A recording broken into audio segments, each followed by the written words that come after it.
OpenAI has dropped a bombshell with Sora, the text to video, image to video, this incredible new software that is absolutely blowing up LinkedIn, up to 60 seconds, way different from, I think, anything we've seen before. There's so much to see about it and say about it. But this is a podcast, so we're going to have to do a little bit of theater of the mind here. But Jaden, I am watching you on LinkedIn, and you have always really kind of gone deep on Runway, Pika, everything else. Talk to me, because you seem totally enamored with Sora. What's happening here? I am so freaking enamored. Also, I feel like this is like a huge like vindication. Is that the word? Yeah, of what I've been predicting for the entire freaking year, that everyone is going to be able to direct our own movies. This is like, I made this prediction on a podcast last year with Jack McCulley, one of the co-founders of Oculus. We were chatting about some of the stuff that was coming down the pipe. And also shout out to him, because he was telling me about the Apple Vision Pro way before that came out. But anyways, this is absolutely phenomenal. The technology is so good. If you listen to the podcast, if you listen to me talk, you've heard me talk about Runway and about Pika. I do go deep, because I do believe that video was like the next frontier that was coming.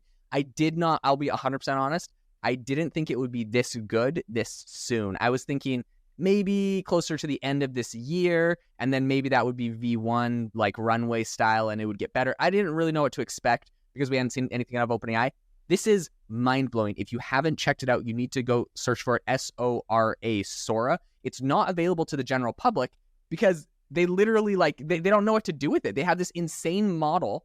They can generate perfect video of literally anything you want. And when I say perfect video, this isn't like Runway, where it's kind of like a pixelated GIF that's like sort of animated. This is like literally a video that looks like an actual person walking down the road in an actual scene. It's phenomenal. And it's obviously, this is the worst it will ever be. It's only going to get better. You give this thing 1 year to 2 years, and no one can tell me there will not be flawless video of anything. The compute is a whole nother question, which is absolutely insane. But Connor, like, tell me, what was your first reaction when you saw this?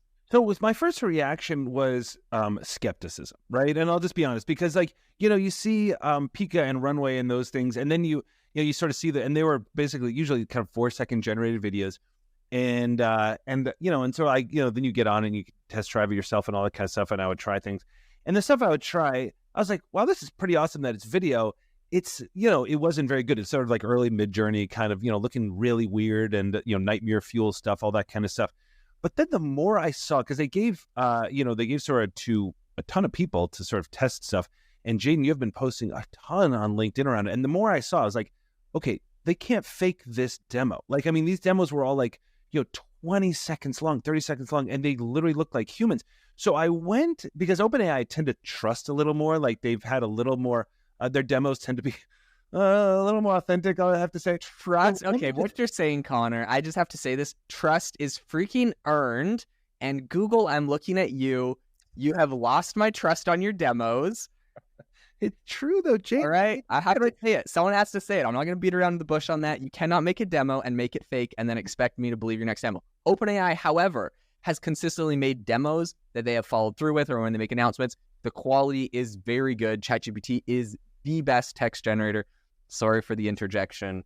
No, Jaden, no, but you're right? I mean, like, because you have to call it out, because demos for, tiny AI companies, all that kind of stuff, you can't trust it. And the fact that Google was, but they were faking their demos, that's such a bummer. And when they tried to do it live back in last February or March, it blew up in their face. And look, we love Google. It wasn't live, Connor. That was the worst part about the first one, the one where it said, like, James Hubble, like, the telescope. What's the telescope? The Hubble telescope had a screenshot on it. It wasn't even live.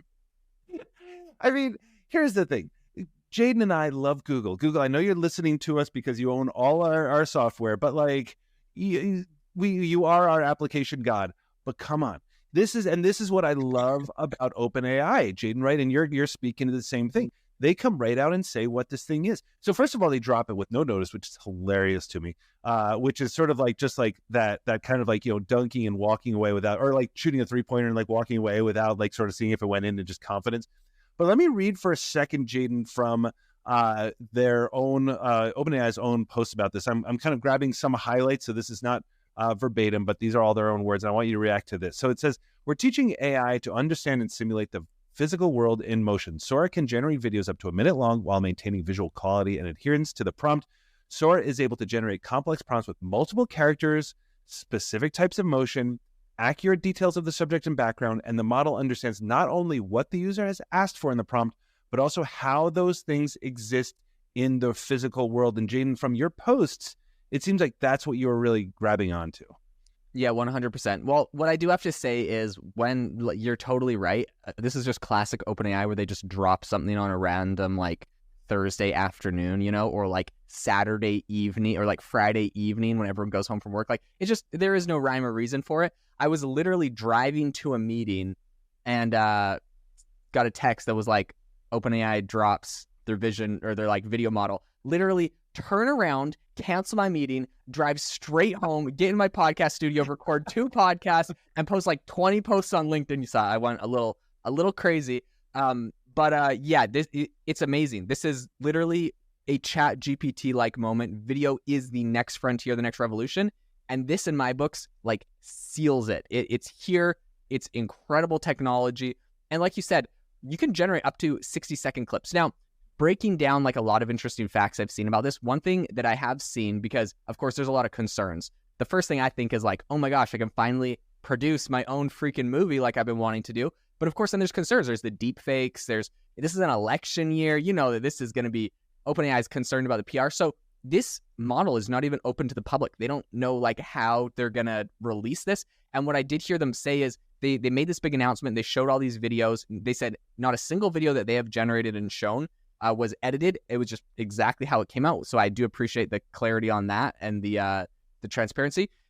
But they said that they literally, like, this big announcement was not like just to be like, hey, look at this cool thing we're doing. Like, they're not pumping their stock price. They're a private company. They're literally making this announcement because they said they wanted to get the public discourse going, aka they don't know how to release this. It's almost too powerful. They don't know how everyone's going to misuse it. They just need to tell everyone, like, look, guys, it's possible. Like, we have the capability of doing this. Now, you guys talk about it and tell us, like, give all the bad press before we release the model, and the bad press comes from the misuses. I think it's a smart strategy. Yeah, I think you're dead on that, and that's the thing I love about it, right? Like, so, you know, I have this AI mindset, and I have this newsletter, and, you know, sign up for the newsletter, you get the best generative AI quick guide on the planet, designed by the legendary designer Robert Haslam. Want to shout out that. But the thing that I literally posted about today, which is kind of ironic, right, is that like the future belongs to English majors. So it's a little tongue in cheek, but this is the point, Jaden, about why it's so dangerous, right? Because this is not something that requires a huge technical ability to, you know, figure out. The fact that you were just bringing this up, like, they show you the prompt. This is the prompt. It's like 2 people walking under, it's like Japanese cherry blossoms or whatever, or a dog sort of, you know, balancing, or, you know, 2 men on a planet or whatever it is.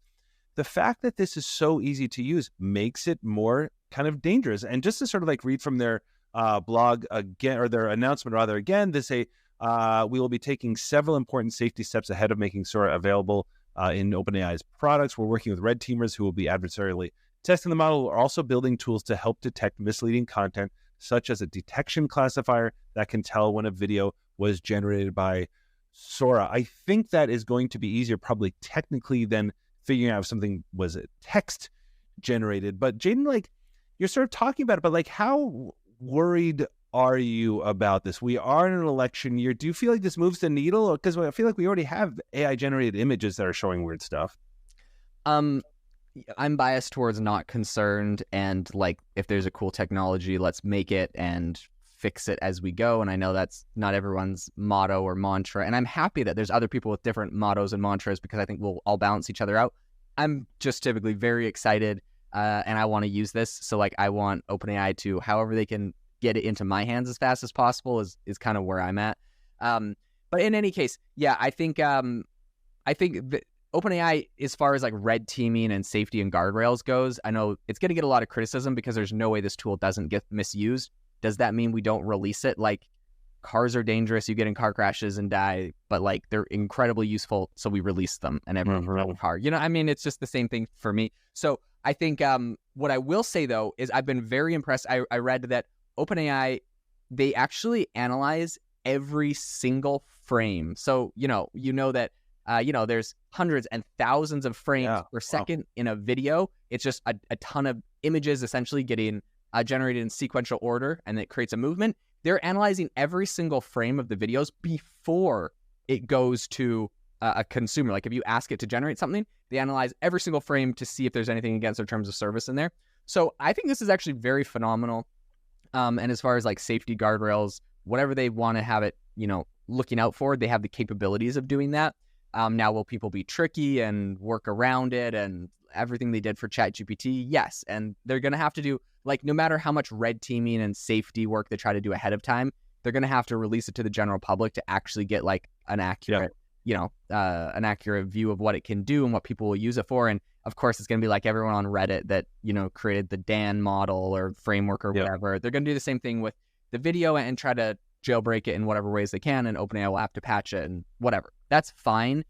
Anyone that's upset about that, like there is no other way than having all of humanity test it to figure out, what it's capable of doing and what the safety and security implications are. But you know what, Jaden, like you sort of said it in the beginning too, like OpenAI, I mean, the reason that we tend to be quite pro OpenAI is that it's not based on nothing. You know what I mean? Like we don't own stock in OpenAI. It's just that they have earned the trust of the people, and certainly earned our trust as well for a couple of reasons. Like first of all, it doesn't make a big show and then not drop something. I mean, there was a thing where they were trying to do vision early on, but I think they couldn't get the GPUs. But otherwise, like they just tend to drop things here and there out of nowhere.